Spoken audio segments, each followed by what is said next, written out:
दोस्तों, जो कहानी आज मैं आप लोगों को सुनाने जा रहा हूँ, यह काफी अचंभित कर देने वाली कहानी है। बोला आपको जानकर हैरानी होगी कि यह एक आदमखोर बाघ द्वारा इंजीनियर के खिलाफ लिए गए प्रतिशोध की कहानी है। खान एक इंजीनियर था और लखनऊ के राजघराने से ताल्लुक रखता था। इस घराने में कुछ प्रसिद्ध शिकारी भी थे और उन्होंने ब्रिटिश अधिकारियों के लिए शिकार अभियानों की भी व्यवस्था की थी। सर्द महीने की यह घटना उन दिनों की है जब भारत देश अंग्रेजों के अधीन था। खान और बाघ का सामना रामनगर के घने जंगलों में हुआ था। इसे अंग्रेजों के अधीन संयुक्त प्रांत के रूप में जाना जाता था। रामनगर अब उत्तराखंड का हिस्सा है। जिस प्राकृतिक जंगल में यह हादसा हुआ वह प्रेजेंट टाइम में जिम कॉर्बेट नेशनल पार्क के नाम से पूरी दुनिया में मशहूर है। आदमखोर बाघ ने यह हमला मोहान और कालागढ़ के बीच में किया था। प्रतिशोध की यह कहानी मुझे बाघ गाइड ने सुनाई थी, जो हमें कॉर्बेट नेशनल पार्क के घने जंगल में घुमाने लेकर गया था।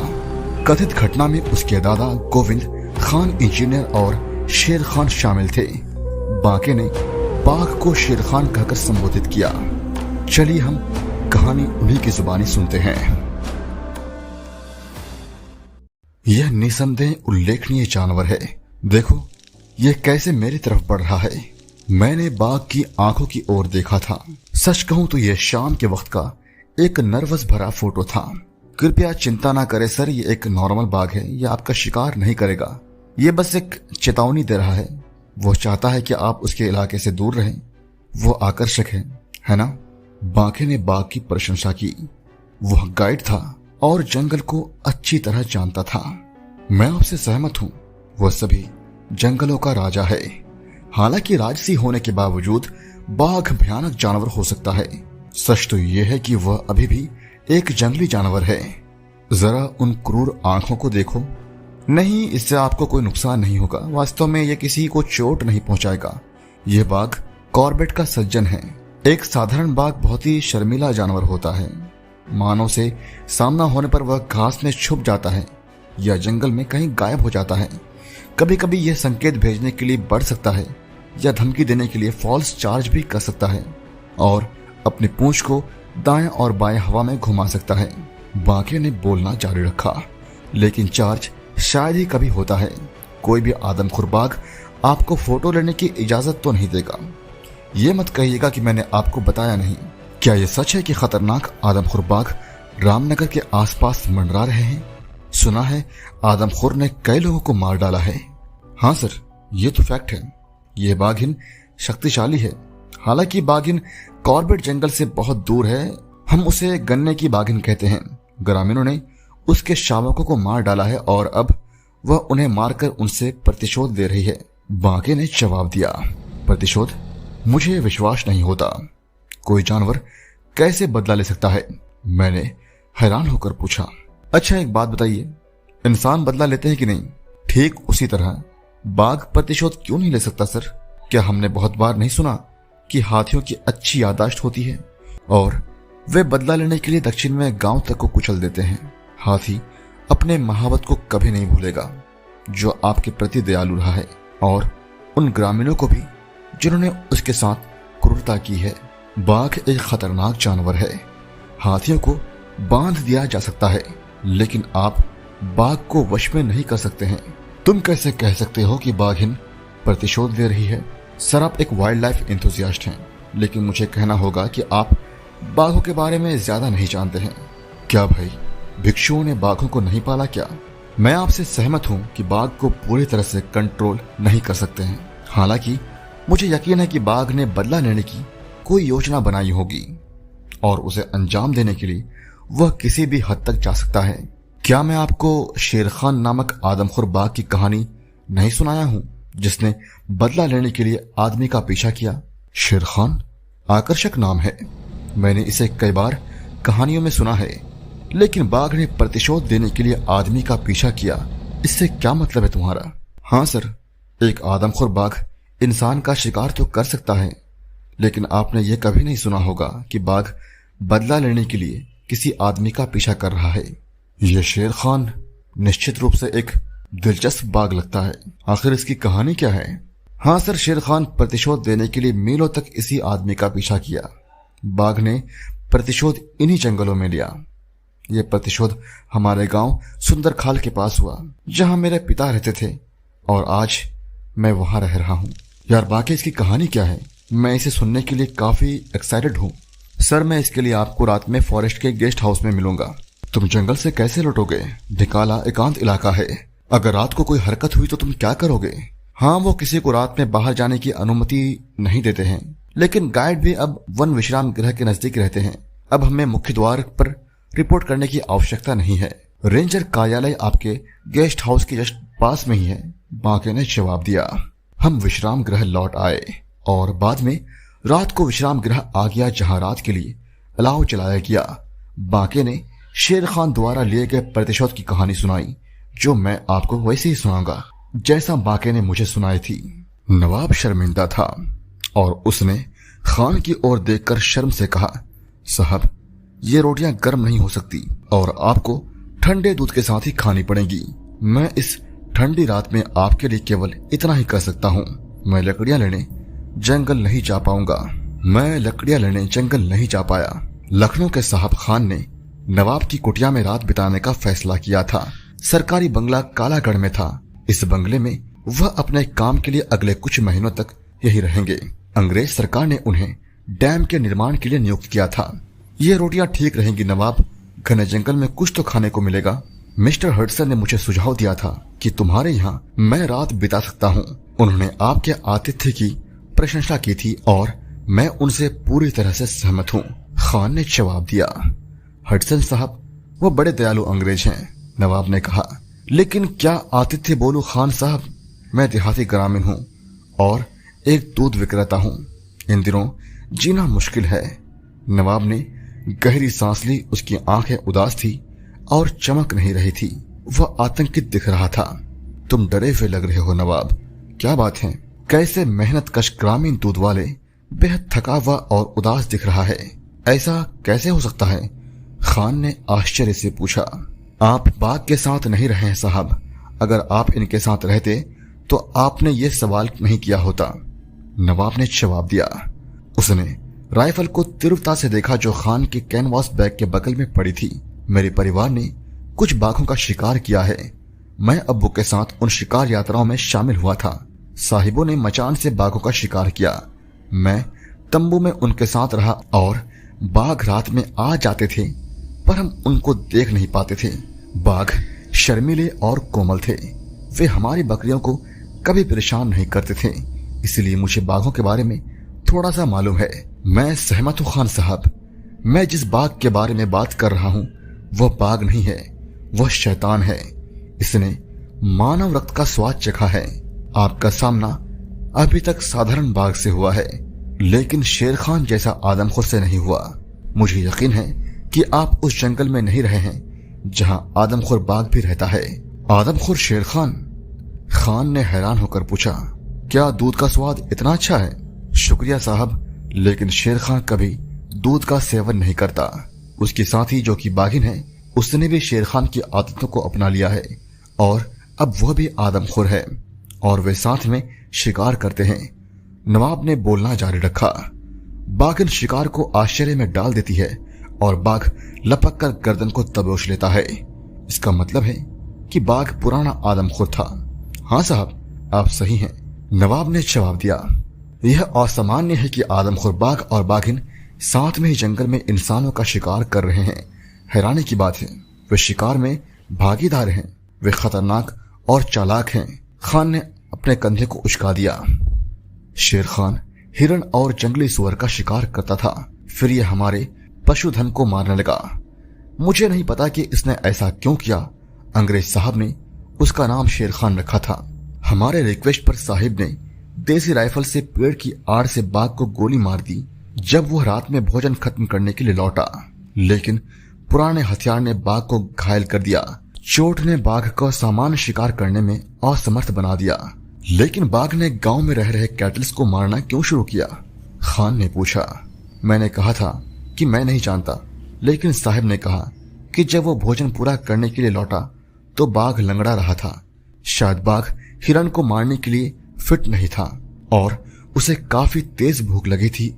ऐसे हालात में उसे सामने गाय नजर आया होगा और उसने उस पर हमला कर दिया और उसे मार डाला।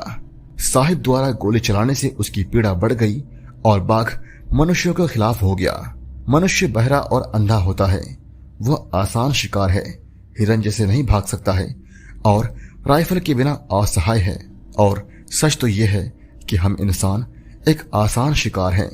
नवाब ने जवाब दिया, क्या तुम्हें यकीन है कि वह साहब की गोली से लंगड़ा नहीं हुआ?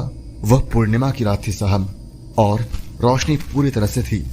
साथ ही हम अंग्रेज साहब से कभी सवाल नहीं कर सकते।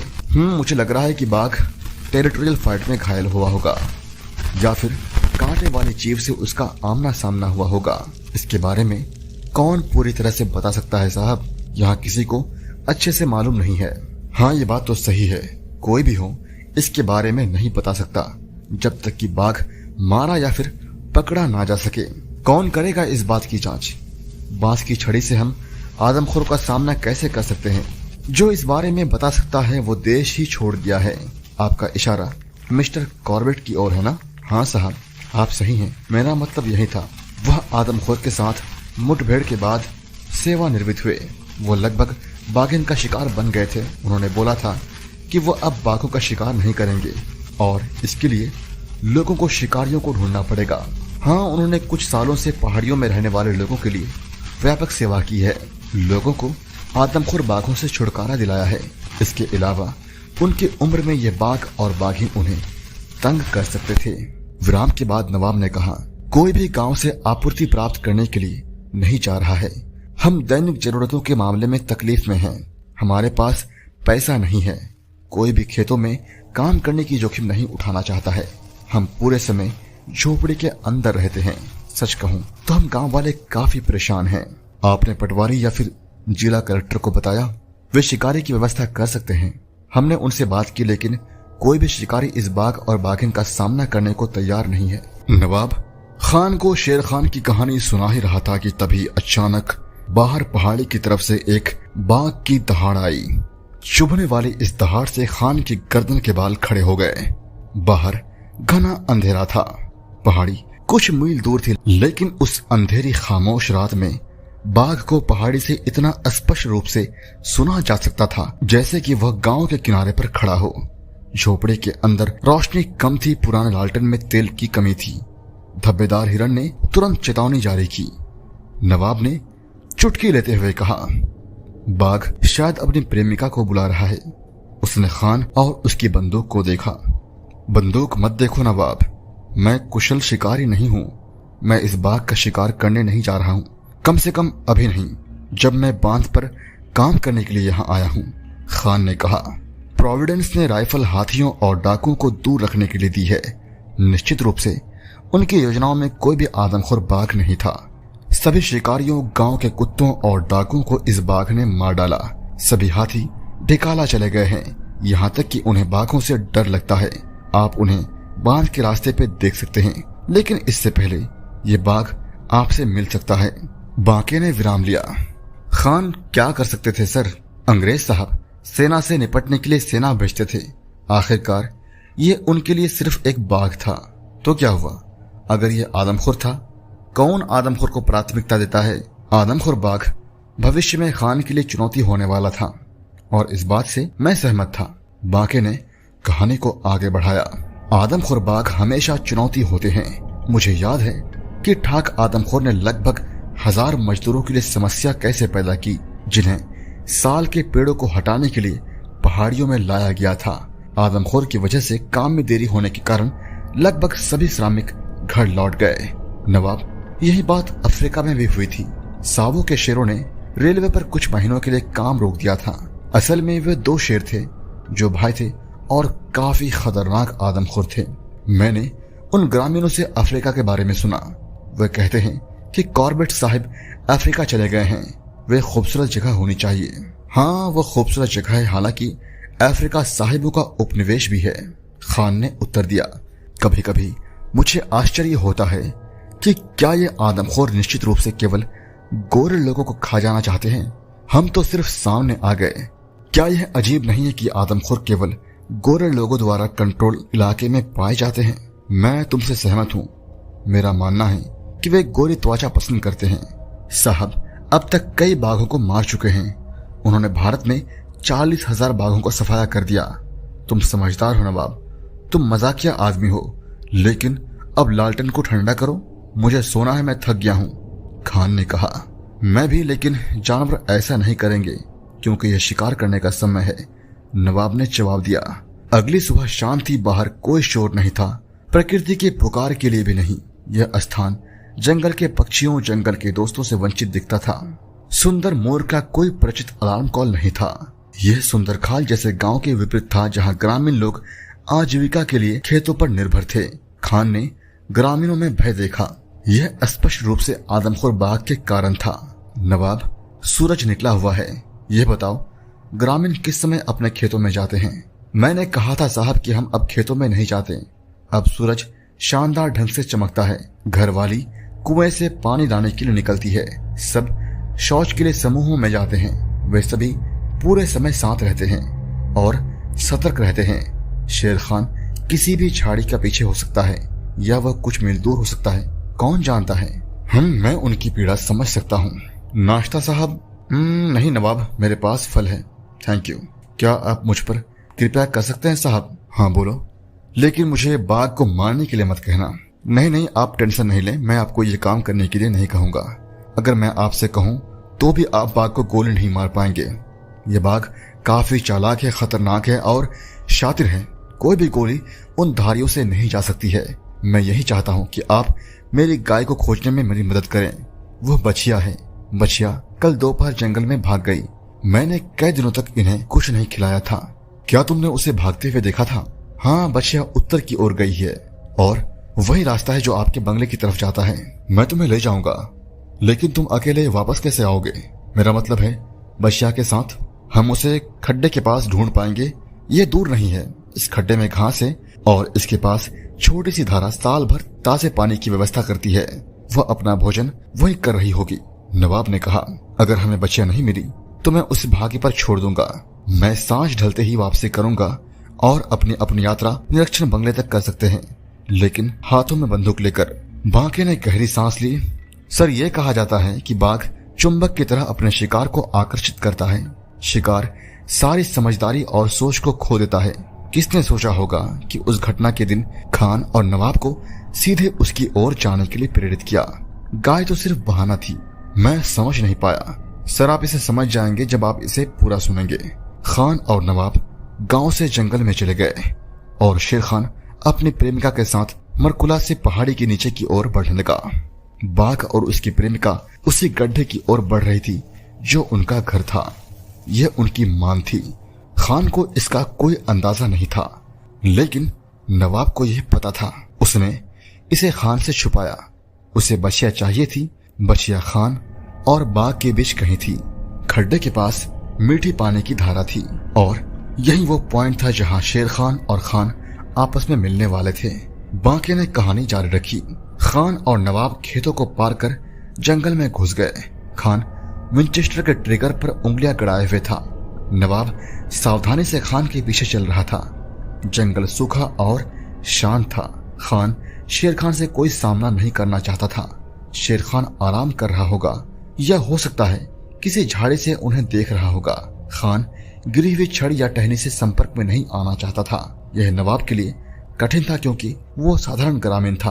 वह बिना किसी नाटक के खड्डे में पहुंच गए। खड्डे में बाघों के सैकड़ों पगमार्क्स थे।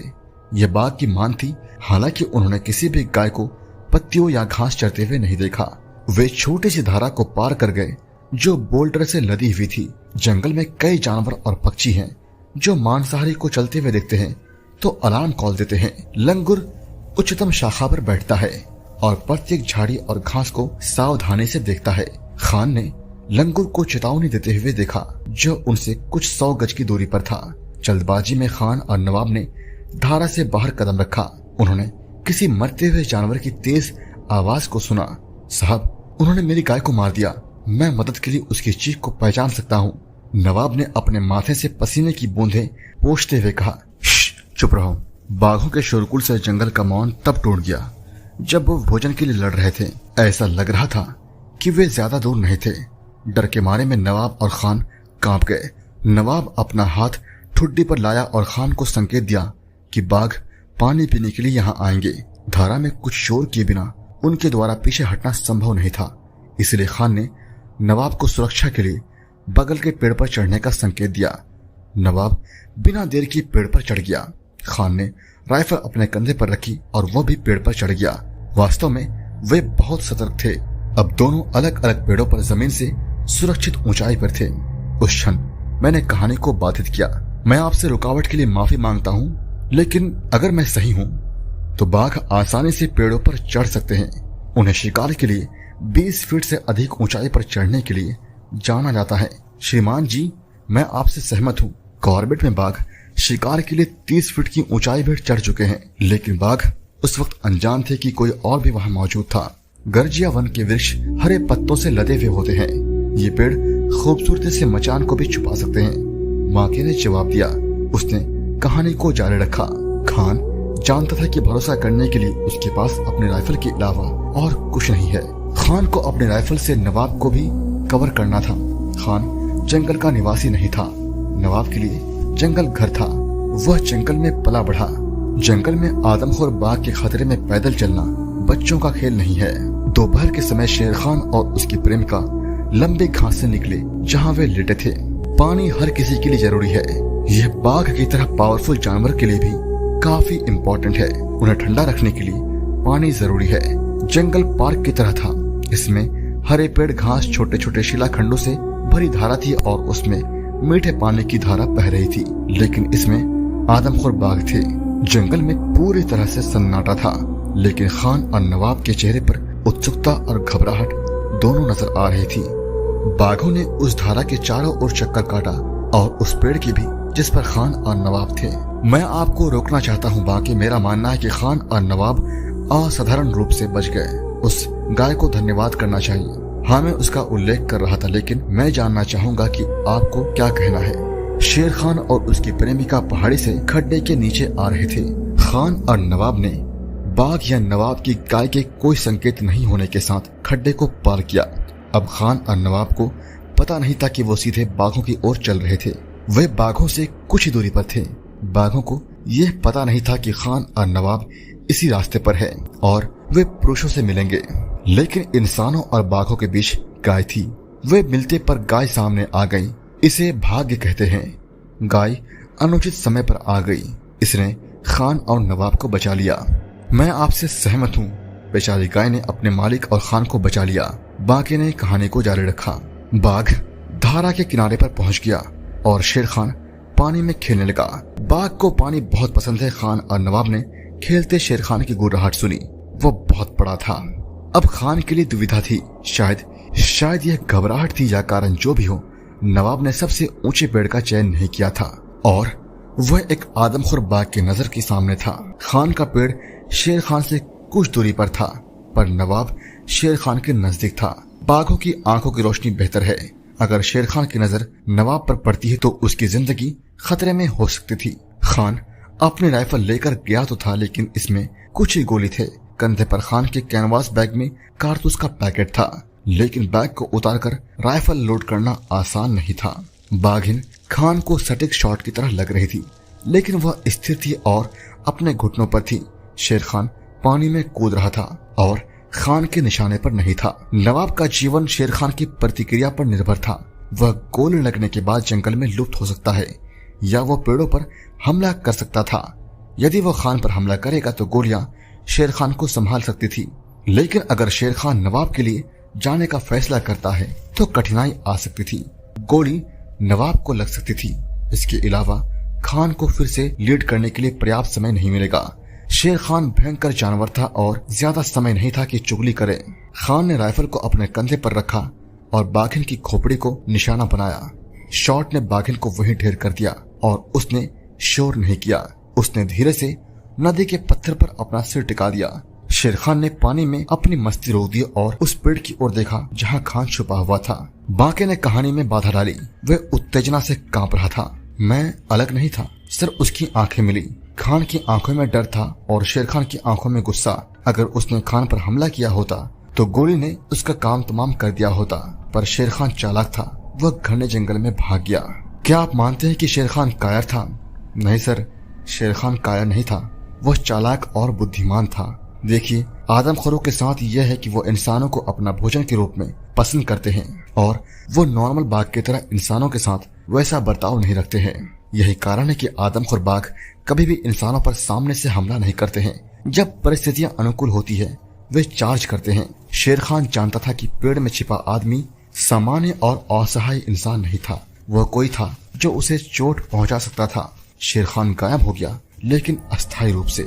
क्या आपका मतलब है कि शेर खान खान और नवाब के लिए वापस आया था? मुझे कहानी पूरी करने दीजिए। यह ऐसी कहानी है जिसने मेरे रोंगटे खड़े कर दिए। मैंने चौड़ी आंखों से कहा। बाके ने मुस्कुरा कर कहा, सर, आगे जो होने वाला है वो आप सोच भी नहीं सकते हैं, क्योंकि शेर खान लौट कर आएगा और वो करेगा जिसकी उम्मीद ना गांव वालों ने की थी, ना खान ने और ना ही नवाब ने।